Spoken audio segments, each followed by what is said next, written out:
Hello, and welcome to the Motor Trade Radio podcast, powered by Cazoo, with Philip Noffard and Curtis Hutchinson, bringing you all the chatter that matters across the car retailing sector, from factory to forecourt. Well, welcome to the pods. July's here. It's getting hot again. America's got a big birthday. Wimbledon's underway. We're in what feels like the 10th week of the World Cup. And Philip's back from his holiday. Yes, I'm back. Yeah, just getting used to things again. Can't believe how it's so difficult, isn't it, when you have a week off and then you forget what you... Weirdly, we just seem to forget how to do these. Yeah, it's scary. It's scary how quickly you can forget things because you've been away for a few days. Yeah, it's not good. But we must begin by giving a shout out to Carl, who kindly sat in for me and did a sterling job as the second part of the Blues Brothers with you on last week's podcast, Curtis. Yeah, friend of the pod, Carl Davis. Great fun last week recording with him. Although there were a couple of instances, Philip, when I nearly called him Phil. I had to sort of recalibrate, but no, many thanks, Carl. It was great catching up with you, and I know you enjoyed co-presenting last week. Lots of great stories to get through, and it's always good to get his take as a sort of stalwart, really, industry stalwart, on what's happening in the industry. And you struggled through the heat as well, didn't you, Bolt? I mean, you kind of recorded on probably one of the peak hot days of last week. Yeah, I was in a very hot home office here, and he was actually in a Jaguar Land Rover dealership with air conditioning. Yeah, and I asked him at the end, are you feeling still nice and comfortable? He said, well, bit cold actually. I'm thinking of putting the heating. That is the problem, eh? We're trying to keep the sound, the background sound down, but that means turning fans and any sort of open windows and trying to make it enclosed. But when you do it, without the aircon, it makes it a little bit challenging. But as you said, Curtis, I mean, it's end of the half year point. We're now into July, which brings us nicely on to this week's Brego special podcast with Rupert that we did earlier in the week, that was talking through sort of June trade values and really thinking about what is happening in year to date, what the market looks like at this half year point, in addition to what their view was, and Rupert sort of seeing through the month of June.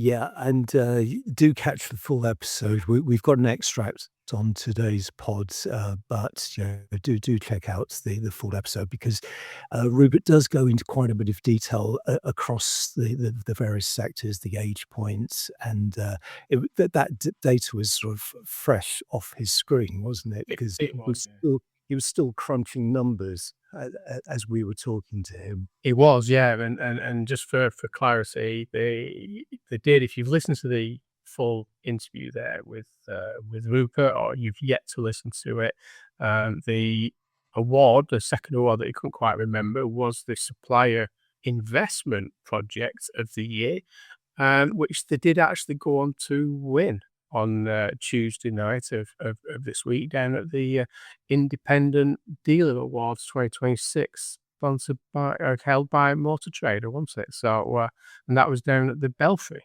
this year. So yeah, we've got some results for that as well.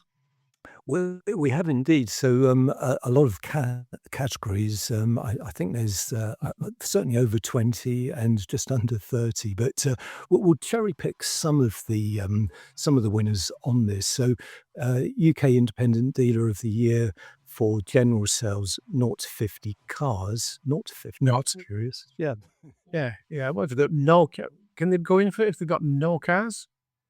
Yeah, who knows? But I think got no cars. I think a dealer. The winner was Culloden Cars, so congratulations to them. And the next size up, Independent Dealer of the Year for 50 to 100 car businesses, was won by David James. And the next one up, 102, 250 cars, was won by Oakdean Collection. So congratulations to all of them. Yeah, we must give a shout out because Umesh Samami, who was on the podcast recently, that not only owns specialist cars down in Stoke, he's also the chair of the IMDA, which is Independent Motor Dealer Association, and he was actually won the Lifetime Achievement Award for his role and the work that he's doing with the IMDA. So a huge shout out to Umesh and the guys there at the IMDA and the work they're doing for the independent dealer sector. If you're a supplier and would like us to profile your business and reach our audience of dealer group bosses, managers, and decision makers on one of our Motor Trade Radio supplier special episodes, then get in touch at motortraderadio@yahoo.com. And some of the companies already featured on our supplier specials include Autoglim, Lifeshine, Impel, Prospecting Dynamics, Tracker, Jigcar, and CheckVic. You can find them all in your podcast feed, along with our recent OEM specials with new EV brands Horizon, Ion, and Chang'an. And we also recently caught up with Suzuki. And if you would like us to profile your business, then just message us at motortraderadio@yahoo.com. You're listening to the Motor Trade Radio podcast, powered by Cazoo. Headlines this week come from AM, Motor Trader, and Car Dealer from the dealer press, as well as fleet news from the company car sector. Starting with used car prices performed strongly during the first half of 2026 as stock levels remained stable, according to Cazoo's market view analysis of June and the year to date. A report shows that EV repairs take longer and cost more than ICE repairs. There's an industry call for a higher MOT fee cap for cars and vans. And taking a look at some of the global trends, we have a press release from industry watcher Philippe Munoz analysing the growth of Chinese brand exports this year. And there's some eye-watering stats in that story, so do stay for that. We also reveal YouGov's top car brands in the UK Automotive Rankings report. And we'll finish off with some full-year results from two of the UK's biggest players, JCT600 and Steven Eagell. But first up, here's an extract from our interview with Rupert Pontin from Brego, talking about some of the key June trends discussed in our latest trade values episode. I mean, Rupert, can you sum up some of the key trade value trends we covered in this month's full podcast episode? Yeah, Philip. I mean, this month has been quite an interesting month when we look at the trade pricing, what's been happening with average trade pricing. I think overall there's a very, very slight increase in price, but the nuances in the market are quite interesting, particularly around electric vehicles and what's happening in the EV marketplace overall, and also what's happening within the Chinese car market area, where we're seeing an increase in the volume of sales, and that's starting to increase. They're starting to become more rapid. We're also seeing greater penetration, and we need to remember that we talked about the fact that there are for more Chinese cars being put into rental markets, and those will come back to the market even quicker. Yeah, and I mean, it was a great chat, and as I say, we talked quite a bit about, we've got the Middle East conflict that's still going on.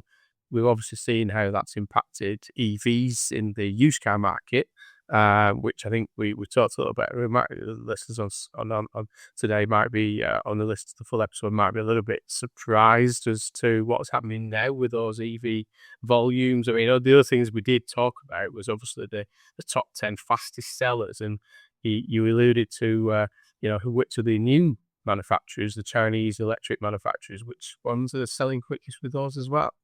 Yeah, absolutely. So Quite a surprise, I think, with the EV fastest sellers for June. The Audi Q4 e-tron sits at the top of the table there with just 8.6 days to sale. And when we look at what's going on in the Chinese marketplace now, if you include Volvo as part of the Chinese cars, which these days the market is through, Curtis was quite surprised when I sort of sold that to him as a bit of a duff. It was in a curveball. He felt you threw a tizzball in there, wasn't it? But no, that was the fastest seller. The Volvo XC40 Recharge Plus model at 5.85 days to sell. But in second place was the Leap Motor B10 with 9.4 days to sell. So, we're starting to see those Chinese cars pop up in the fastest seller lists. Yeah, so it's fascinating, and it was good to chat through, because I said right at the start, it's a crucial time of the year. It's that half-year point, sets the scene for the remainder of the year. And when we did catch up, it was, next to the last day of the month as all that data was starting to come through for you. Yeah, absolutely. The last day of the month is always difficult because we've got lots of data there. It's just starting to draw the trends and so forth from the whole month activity, as well as looking at it on a day by day basis. But yeah, it was a really interesting session, and what happens in the second half of the year will be focused really around EVs and Chinese cars, and what the government may do with the ZEV mandate and how that would impact. So say there is a sort of a curveball with you, Curtis, to Volvo in there as the Chinese new entrant. Yeah, and I'm still struggling to get my head around Volvo being Chinese brand. Yes, I know it's Chinese. It's under Chinese parentage, but it took me a while. In all honesty, it took me a while to get my head around MG being Chinese. So I'm getting there. I'm getting there. But no, I think you. I mean, it was a fact when just sort of that little brief sort of chat with Rupert there, covering some of that conversation that we had with Rupert earlier on in the week. So if you've not listened to the full interview with Rupert Pontin at Brego, then please do check your podcast feed. And it's only 30 minutes, 35 minutes, something like that. So worth a bit of time, and just to catch up on what's been happening in June, where he sees the market at the minute, and particularly as sort of around those Chinese manufacturers now sort of entering that mental market, which does change the landscape as well. So worth catching up on that one. But we'll get over to the headlines now. We've got, as Kurt said at the start, we've got an exclusive here from Cazoo, which I know you were involved with, and this is that used car prices strong and stock levels stable in the first half of 2026. And this is the latest from their market view, isn't it? It is, yeah, and because it came out at the beginning of July, it meant that Cazoo could look back at the first 2 quarters of the year, the first 6 months, and provide a bit of context around what's happening in the market. And the headline pretty much says it all, really. Used car prices strong and stock levels stable over the course of the first half of the year. So the average price of, looking specifically at June, the average price of a used car on Cazoo was £17,471 in June, and that was a drop of 0.9% month on month, but it was actually up 1.7%, the equivalent of £291 year on year. And Cazoo goes on to make the point, and I did work with them on this, so I did see the data, and although prices have dipped for 6 consecutive months now, with June representing a 1.8% drop since January, they have actually increased each month on a year-on-year basis. So providing that much-needed context that, okay, prices have been dipping this year, but they're still ahead of where they were last year. And a further point on pricing, so the biggest price mover by age continues to be cars over 10 years, which is, I know, something we picked up with Rupert when we were discussing the trade values.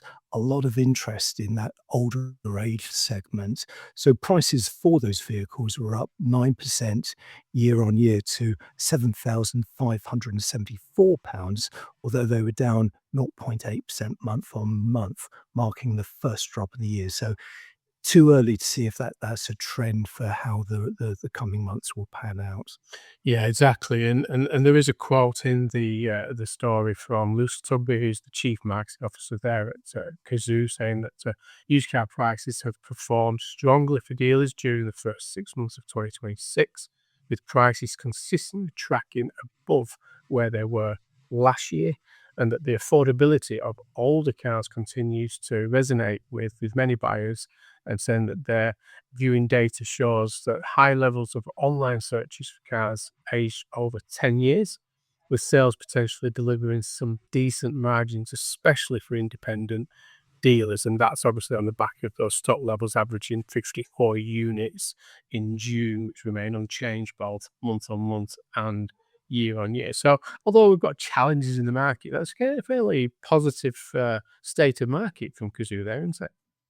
It is, yes, yeah, and yeah, we're doing this from the press release. So what we'll do is we'll put a link to the press release in the newsletter that goes out Monday morning because it is a lot more detailed. So definitely worth checking out. And heading over to fleet news now, and this is some great data here, and this is that electric vehicle repairs take longer and cost more than ICE, and this is that as I said there, it's EVs involved in a collision are taking longer and costing more to repair than petrol or diesel cars, and this is from AX, isn't it? The research, and they've revealed this data, haven't they?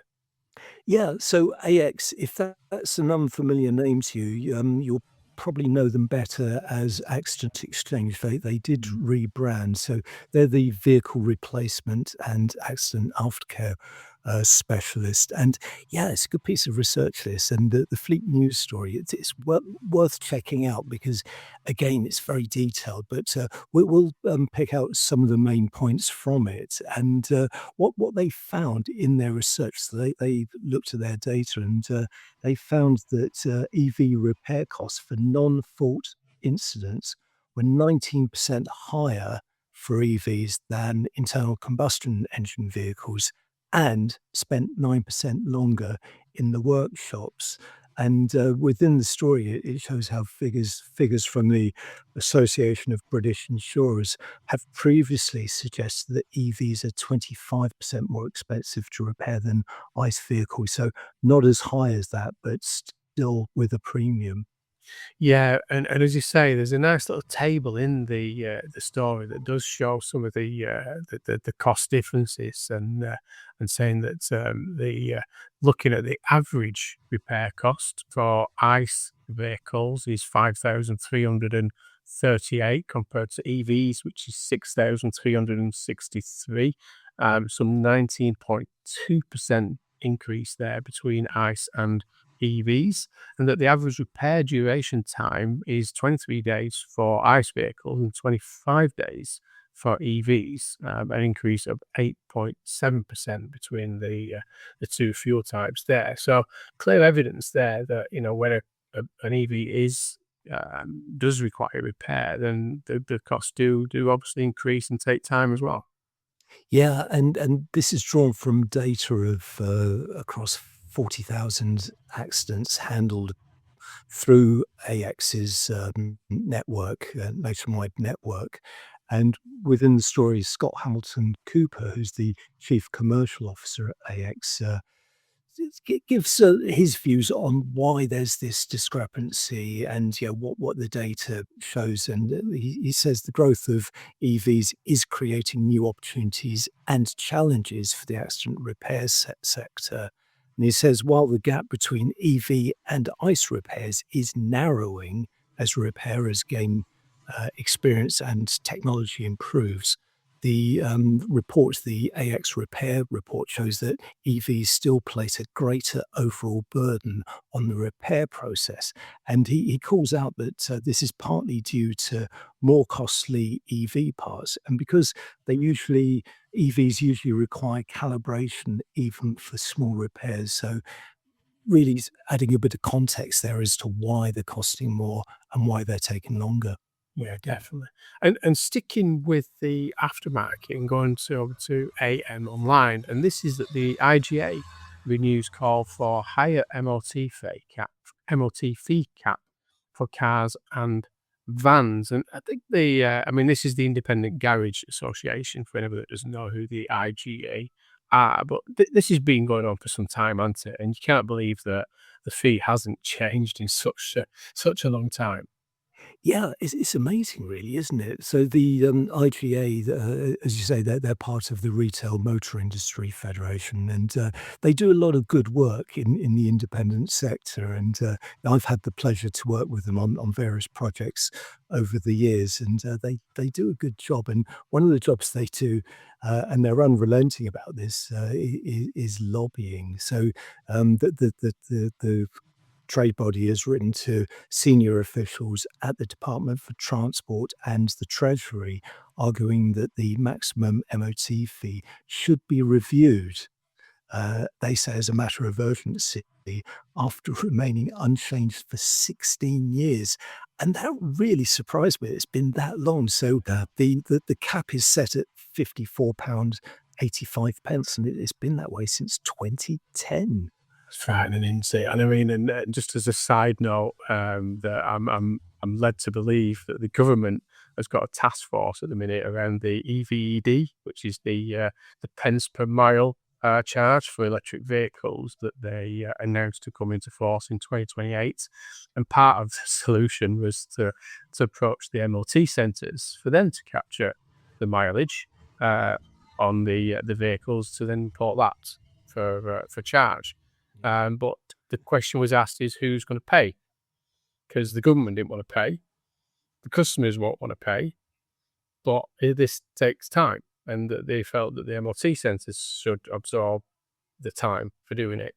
And I mean, it begs a whole different debate, that, because they didn't discuss what happens with the cars that are less than 3 years old before MOT is due, as who checks those at that point. But yeah. That was something else for the IGA to get involved with, and I'm sure they are heavily involved with that one, that the MOT centres certainly don't need any additional costs coming into them in addition to this cap that they've got in place at the minute, do they? No, definitely not, because one of the issues facing a lot of independent garages is they're not necessarily making money out of the MOT work, but it is tying up ramps, it's tying up technicians.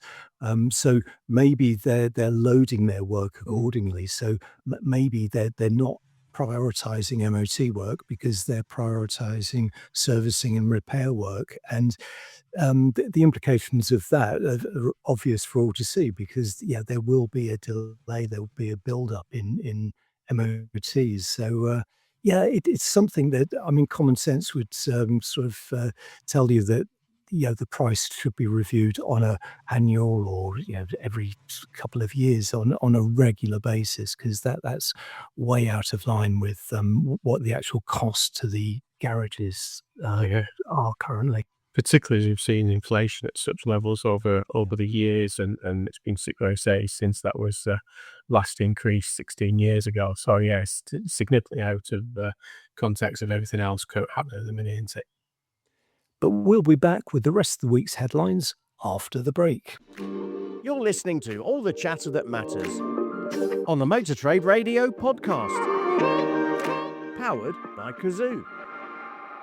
So heading over to another story, and this we must thank Philippe, who we've had on the podcast previously, who he previously worked for JTO. And anybody that knows Philippe, he creates some fantastic visuals, particularly around the Chinese marketplace and what's happening with those manufacturers. Well, he's now gone on his own, consulted, but he did send his recent press release directly to us to cover on the podcast, and we're hoping to get him back on at some point in the future. But as always, it's a fascinating read, this one, isn't it, from Philippe, and some of the data that he's all covered and shared. Yeah, I'm a big fan of Philippe. So if you don't know Philippe, it's Philippe Munoz, Munoz, and definitely worth following him on LinkedIn, because he does post on a regular basis. And while a lot of his research and data is global, it really gives you a feel for what's happening in the market and some of the trends that will impact the UK UK. So this particular release, the headline is Chinese car brand sales outside China soared by more than 50% in Q1 2026. Yes, 50%. I mean, this is just massive. And what he's done is he's looked at the various markets that China exports to, and which is it's 86 markets, across the world. And according to the analysis, the Chinese car brands continue to gain traction not only in the emerging economies, but also in the developed ones where they already operate. And the analysis goes on to pinpoint that a total of 1.1 million vehicles from these Chinese brands were sold in these global markets between January and March of this year alone.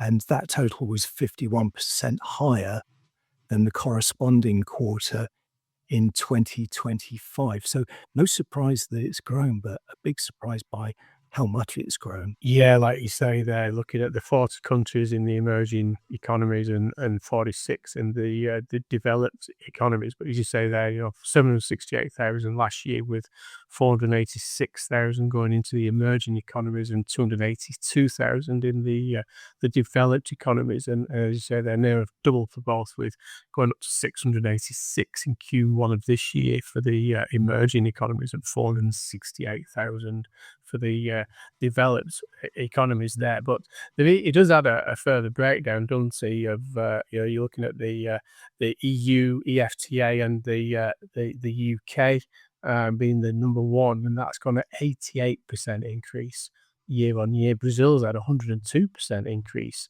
year on year, and interestingly, Curtis, Thailand 121% increase year on year between the first quarter of last year compared to the first quarter of this year. But the UK and Europe do top the table, don't they? We just over 285,000 vehicles being registered that came out of China into the EU and the UK there. Yeah, the figures are really eye-watering, and this is very indicative of the sort of research that Philippe does. I mean, he does go into the minutiae, but it's also the analysis that he brings to the party. So we'll try and find a link to this story and add it to the newsletter that goes out Monday morning, because it's definitely worth 5 minutes of your time just having a look at. It is, and sticking with manufacturers and that whole marketplace, and heading over to motortrader.com, and this is they picked up from YouGov that the rates the top car brands in the UK automotive ranking report, and the VW got an index score of 26.1, closely followed by Toyota in second place with a score of 24, followed by Mercedes at 23.1, then Volvo, and then Audi. So recognizable names there coming out in the top 5 there.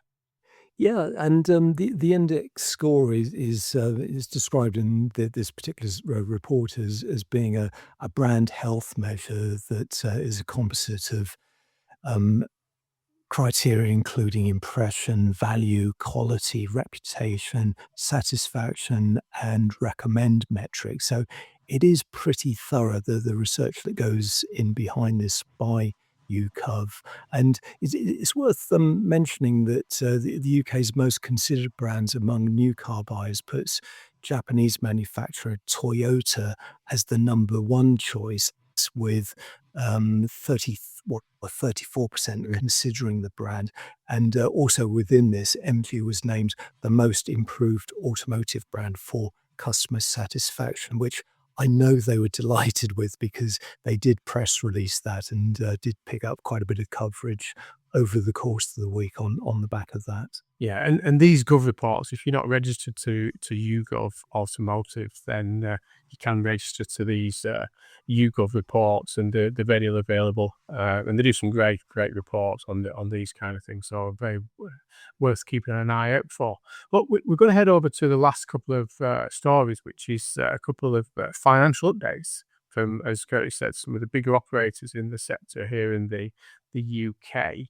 And the first one is with car dealer, and this is that car dealer Steven Eagell delivers a strong and resilient performance despite a dip in profits. And this is that they published their annual accounts, and they saw the turnover and profits dip slightly, but the bosses remain pleased with the performance there. Interestingly, that Toyota specialist highlights external cost pressures and competitive labour market. So tying into a couple of our previous stories there. Yeah, Steven Eagell, what a great business they are. It was established as a single site in Milton Keynes in 2002 as a Toyota site, and it's now grown into one of the biggest Toyota and Lexus dealer groups in the UK and probably Europe. And it's ranked 23 in the AM100. And geographically, it's got such a good spread across the UK because it covers the home counties, down to West Sussex, east of England, Midlands. So, a really good, solid business. And within the 4-year results, it showed that pre-tax profits of 10.8 million in the 12 months to the end of December last year. That figure was down by 30% on 2024's 15 million pounds, with bosses pointing to headwinds, including those external cost pressures and competitive labour market, which we do report on a lot when we look at the financial results from last year amongst the various dealer groups. Yeah, and there's a nice little comment in here, like you say, at the end of the day, despite these headwinds, the group maintains strong cost control and operational efficiency, saying that the EBITDA of 21 million reflects the underlying strength of the business with robust profitability and cash generation sustained throughout the year, and that the performance highlights the resilience of the group's this diversified model and its ability to adapt efficiently to changing market dynamics. So, as you say there, I mean, they are, as I say, founded as a single Toyota site in Milton Keynes back in 2002 there, and now grown to Europe's biggest Toyota and Lexus dealer, is stated in the story there. So, as you say, I mean, a significant group and probably a name that's synonymous with everybody within the sector, isn't it? Yeah, very much so. Which leads us in neatly with our final story, which is from AM Online.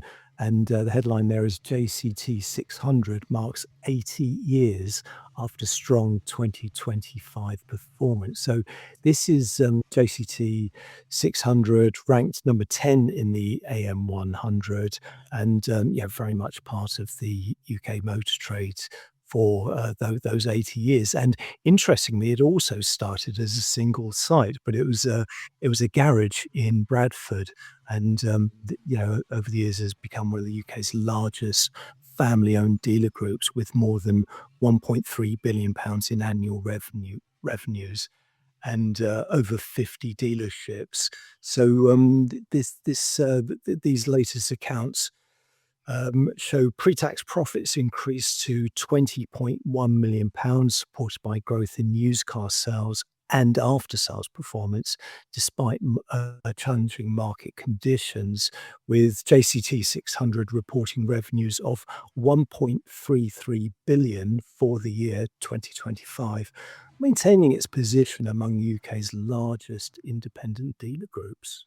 Yeah, as you say there, I mean, it's a name that I'm fully aware of. I mean, it's it was originally with Edward Tordoff back in the day, well before my time. That one, Curtis, before you say anything, and my mom remember the days of Jack Tordoff running it of now, which his sons John and Ian Tordoff subsequently have joined the business and to run it in the fourth generation of the business there. So 80 years now strong performance and it changed a little bit over the years, but I mean they were very much Sticker Lane over there in Bradford they might as well just renamed it with JCT, because they had every single dealership thereabouts on that road through Bradford there.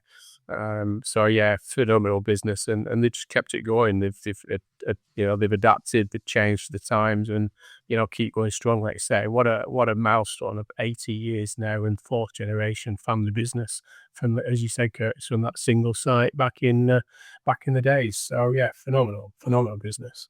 Yeah, no, it's such a great success story, and it's always interesting to hear what JCT600 are up to in terms of representation and as they grow the network. So it'll be fascinating to see how their celebrations pan out and what's in store for this year. So that's it for this week. Hopefully, we got back into it after my time off. We'll see what the edit looks like afterwards, Curtis. Right, I think we've covered everything there. They say Curtis we'll get links to both the story there from Cazoo and the one from Philippe as well. Try and get those on the newsletter on Monday morning, so you can have a look at the detail behind the headlines in the story there. Don't forget, if you've not listened to the Brego interview there with Rupert Pontin, then do have a listen to that. It'll give you a flavour of what's happening and some of the changes and dynamics in the market, particularly when he starts talking through the Chinese new entrants and their entrance into the rental market and other things that are starting to happen at the minute. And we'll see what the weather is like this weekend, Curtis. It's going to be hot. I think that's for certain. So, but that is all for now. So many thanks to you for listening to this Motor Trade Radio podcast. And until next time, it's goodbye from me. And it's goodbye from him. Thank you for listening to the Motor Trade Radio podcast, powered by Cazoo.